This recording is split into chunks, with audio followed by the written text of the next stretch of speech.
Нерюнгри и Вилюйск – дипломанты конкурса «Культурная столица малых городов России». Награждение победителей и лауреатов состоялось в Москве в Министерстве культуры страны.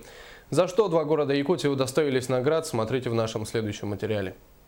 Торжественное вручение дипломов прошло в теплой и дружеской обстановке в зале Министерства культуры Российской Федерации. Награждение и ответные слова победителей чередовались на сцене с творческими номерами. За почетное звание культурной столицы боролись множество небольших городских населенных пунктов нашей страны. Награды были утверждены в различных номинациях. Представители малых городов поднимались на сцену, чтобы получить дипломы из рук организаторов конкурса, а также народных артистов России Николая Бурляева и Евгения Стеблова. Малые города – это вообще особая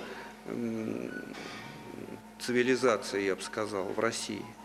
Потому что именно из культуры малых городов возникали потом титаны мировой культуры. В Якутии я, к сожалению, никогда не был, это слишком далеко, но поверьте вот на слово, всем сердцем с вами, потому что когда я вижу представителей Якутии, это такое море обаяния, море доброжелательности и сердечности.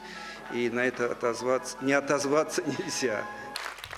Целых два города Республики Саха-Якутия удостоились почетной награды Нерюнгри и Вилюйск за реализацию культурных инициатив социально значимой направленности.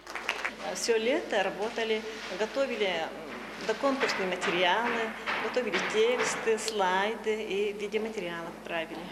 В них рассказали о истории нашего города, о его культурных традициях и о том, как у нас в городе организуется культурная политика. Впечатляющие результаты первого конкурса с успехом продемонстрировали богатый творческий и социально-культурный потенциал малых городов России. Саргалан Захарова, Наталья Сазонова, Екатерина Карпенко, НВК «Саха», Москва.